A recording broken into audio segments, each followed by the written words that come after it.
De acordo com um grupo de historiadores, os Anunnaki são divindades sumérias, acádias e babilônicas, que seriam descendentes do deus sumério do céu, chamado Anu, com sua companheira, a deusa da terra, Ki. Entretanto, para outro grupo de historiadores e teóricos dos deuses astronautas, os Anunnaki seriam, na verdade, seres que vieram de outras galáxias, cujo objetivo seria o de organizar a raça humana em uma sociedade. Ou seja, desenvolver um estado hierárquico, com códigos, leis, escrita, entre outros sistemas, estruturas e métodos como os de arquitetura, edificações e agricultura. Ao longo dos tempos, a curiosidade humana tem sido incessante na busca por compreender nossa origem, identidade e propósito neste vasto universo.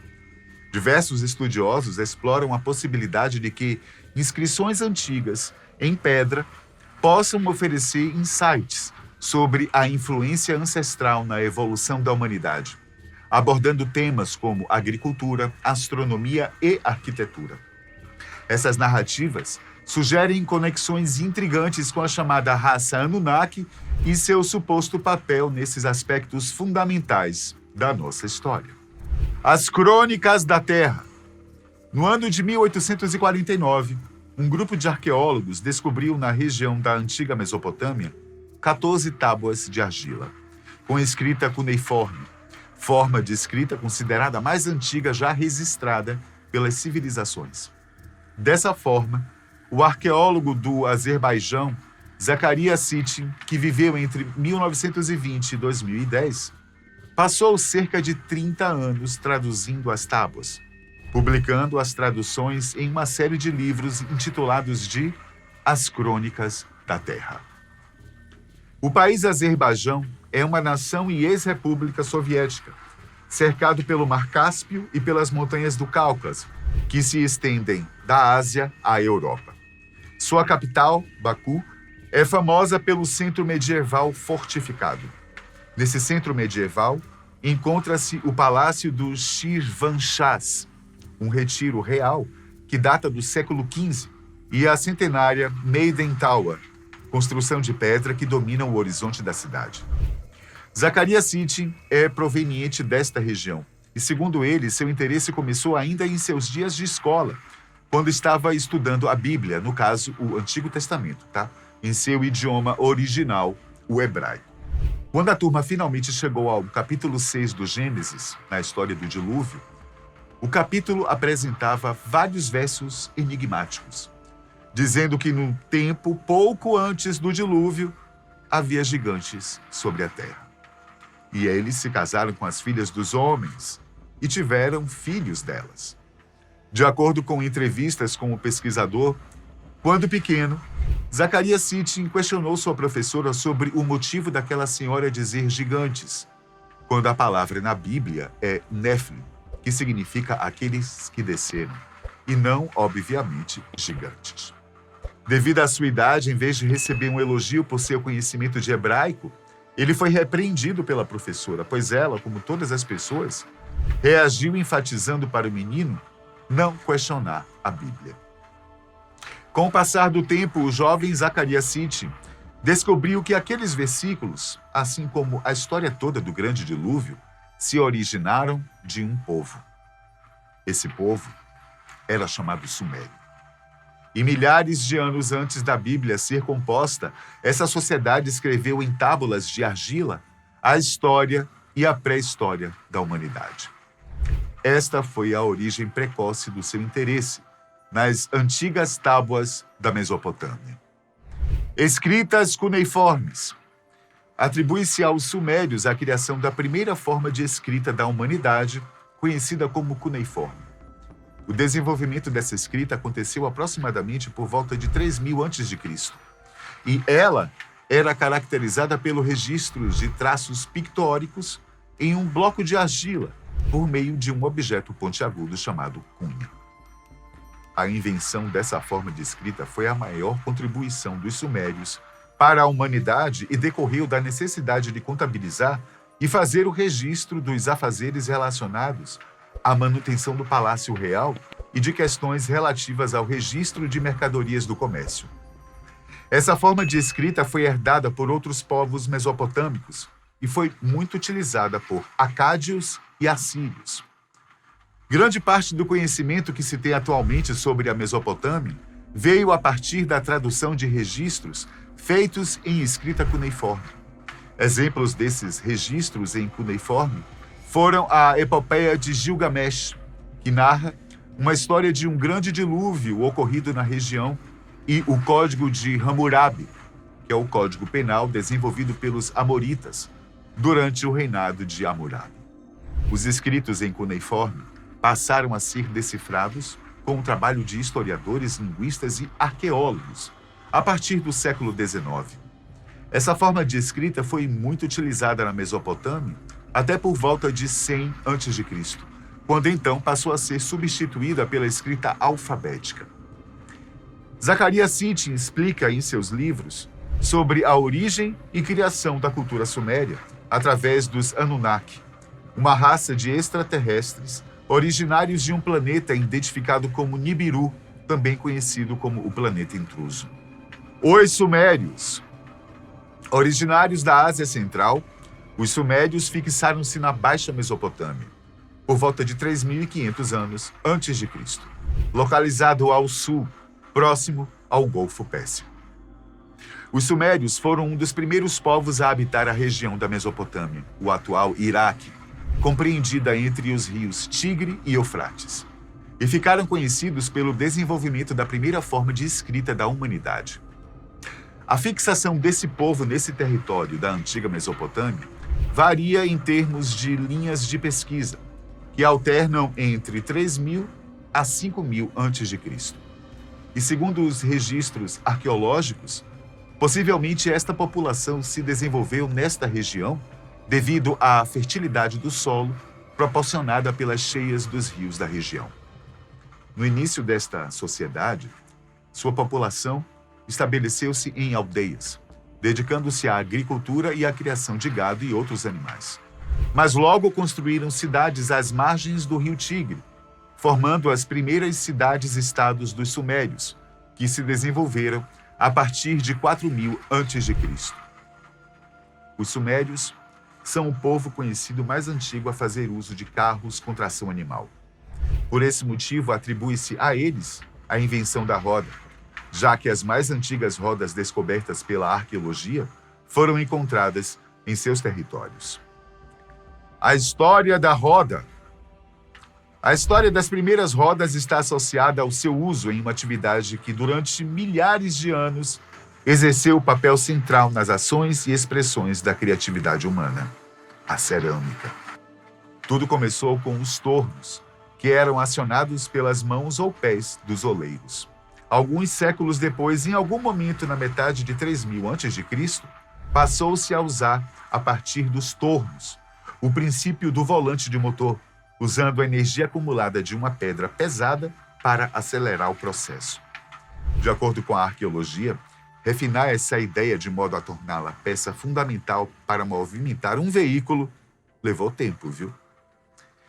Para que as rodas pudessem girar livremente sem fricção, a cavidade do centro delas, bem como as extremidades do eixo, tinham que ser perfeitamente redondas e suaves. Portanto, tamanha sutileza só foi alcançada com a evolução das ferramentas. Mas não foi só isso, não. O eixo tinha que ter um encaixe perfeito, pois se estivesse muito frouxo, as rodas cambaleariam. Por outro lado, se estivesse muito apertado, as rodas não se movimentariam. Para o especialista no tema, David Anthony, autor de um livro sobre a história da roda, o sistema era tão complicado que sua hipótese é de que a estrutura foi desenvolvida de uma só vez.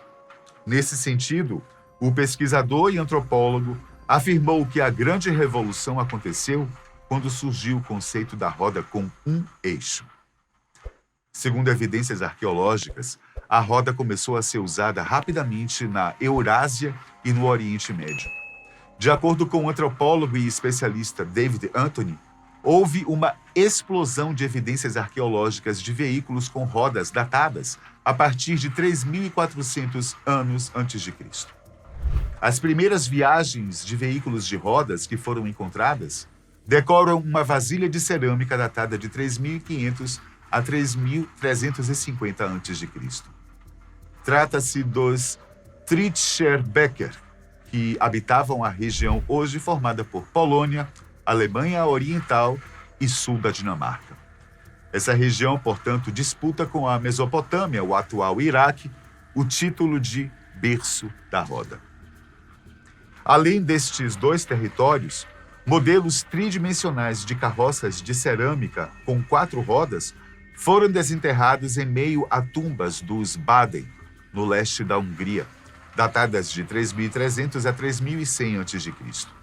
Já na Rússia e na Ucrânia, debaixo de túmulos, foram descobertos cerca de 250 veículos de carga, de 3.000 a 2.000 a.C. Tecnologias e sistema de barragens.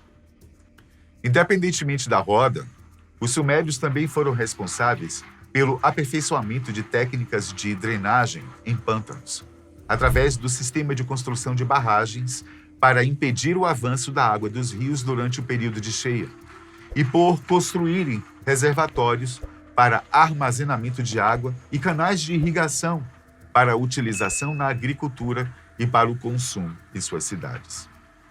Entretanto, estudos recentes têm comprovado que esse conhecimento técnico foi herdado de um povo que habitava a região antes da chegada dos sumérios na Mesopotâmia.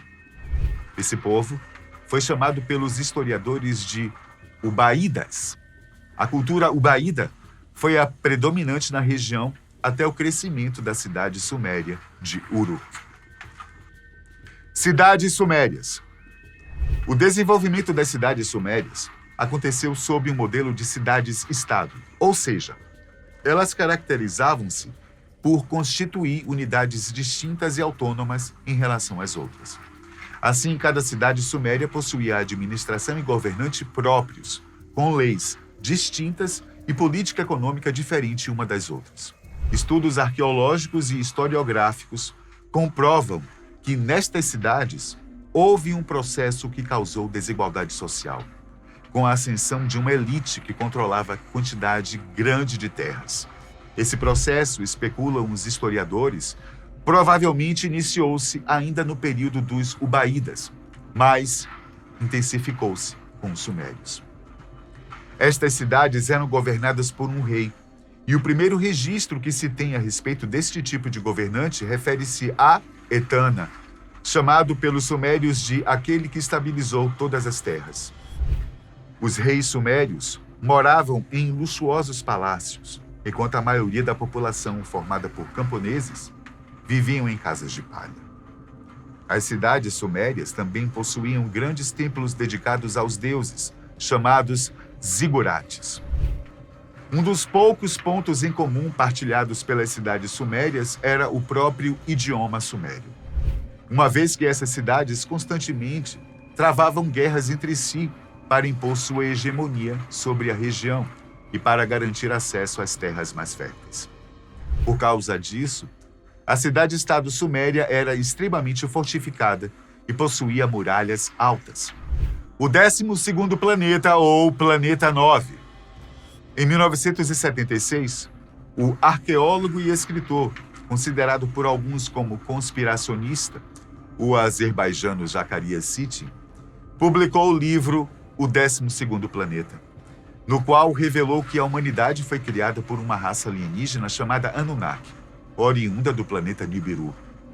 De acordo com aqueles que acreditam nas teorias do autor, falecido em 2010, o Planeta 9, anunciado em janeiro de 2016 por uma dupla de astrônomos, é nada menos do que o planeta Nibiru, nomeado nos livros de Zacarias Sitchin. De acordo com o argumento utilizado pelos acólitos de Sitchin, o Planeta 9 colidirá com a Terra no futuro, pelo fato deste planeta ainda não ser avistado possuir uma suposta órbita acentuadamente elíptica, o que bate com o texto do livro publicado em 1976, a respeito do planeta Nibiru. A obra, escrita após 30 anos de extensa pesquisa da cosmologia suméria, conta como os Anunnaki, que seriam os Néfilim, do livro bíblico de Gênesis chegaram ao nosso planeta 4,5 mil anos atrás em busca de ouro que eles extraíram da África. Ao 12º membro do sistema foi atribuído o nome de Nibiru, um planeta em trânsito que possui uma grande órbita elíptica, como um cometa, e se aproxima da nossa vizinhança entre Marte e Júpiter a cada 3.600 anos aproximadamente. O planeta de milhões de anos. Para o estudioso Zacarias Sitchin, os antigos egípcios também falavam do planeta Nibiru, ao mencionarem em seus registros sobre o planeta de milhões de anos, uma maneira diferente de nomear a Nibiru. Segundo o arqueólogo, este seria o planeta no qual os faraós tinham esperança de ir ao morrerem, para se encontrarem com os deuses em seu próprio planeta e ter a imortalidade. A mitologia egípcia e a viagem faraônica à outra vida é o argumento de seu segundo livro, A Escada para o Céu, best-seller de 1980. Em que o autor se utiliza de ilustrações e iconografias para demonstrar esses paralelos. De acordo com Zacarias Sitchin, e discutido detalhadamente em seu livro The End of Days, Nibiru não deverá se aproximar da Terra por pelo menos mais algumas centenas de anos. Embora seja possível que eventos celestes tenham impactado a órbita de Nibiru e encurtado seu ciclo anual de 3.600 anos para algo menor, não precisamos nos preocupar com sua presença perto da Terra por algum tempo, por enquanto. Os Anunnaki. Os Anunnaki são mencionados principalmente em textos literários e há pouca evidência para apoiar a existência de qualquer culto às suas divindades. Isso provavelmente se deve ao fato de que cada membro dos Anunnaki tinha seu próprio culto individual, separado dos outros. Da mesma forma, nenhuma representação dos Anunnaki como um grupo completo ainda foi descoberta. Embora algumas representações de 2 ou 3 membros individuais tenham sido identificadas.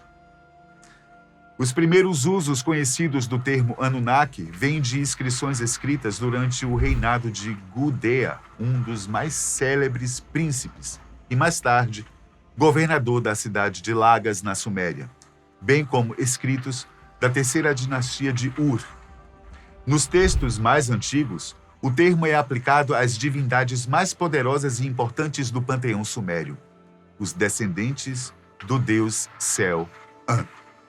Este tipo de divindades provavelmente incluía os 7 deuses que decretam An, Enlil, Enki, Ninhursag, Naná, Utu e Inanna. O crânio do Menino das Estrelas. Lloyd Pye costumava dizer que tudo o que você sabe está errado e apresenta evidências sobre o que realmente está acontecendo com a evolução humana que a ciência convencional não vai discutir jamais. Ele apresenta evidências de que o genoma humano foi adulterado e diz que a melhor história que explica por que os humanos modernos são assim é apresentada nos livros de Zacarias Sitchin. Há 65 anos, em uma gruta de um povoado rural, localizado a 150 quilômetros ao sul do estado mexicano de Chihuahua, uma adolescente encontrou 2 esqueletos completos. Um muito estranho e de pequena estatura, e outro de tamanho e aspecto normal. Os pesquisadores norte-americanos Lloyd Pye e Mark Bean, com a colaboração de empresas especializadas em genética e com o apoio do geneticista Dr. Ken Pade, junto a vários outros especialistas, chegaram então à conclusão de que existe uma probabilidade próxima a 90% de que o estranho crânio possa ser de um ser híbrido de mãe humana e de pai de uma raça não desconhecida. Assim surgiu o projeto Star Child. Os cientistas explicam que a análise dos crânios permitiram chegar às seguintes conclusões. 1. É totalmente normal e pertenceu a uma mulher jovem, entre 20 e 30 anos. O outro, o crânio Star Child, é de uma criança de aproximadamente 5 anos e mostra uma série de alterações que não parecem próprias de um ser humano. A sua morfologia é muito estranha, com as laterais dos olhos avolumadas e com a parte posterior alongada e esmagada. Ademais, as concavidades oculares são muito superficiais, pelo que se supõe que a criatura carecia de mobilidade nos olhos.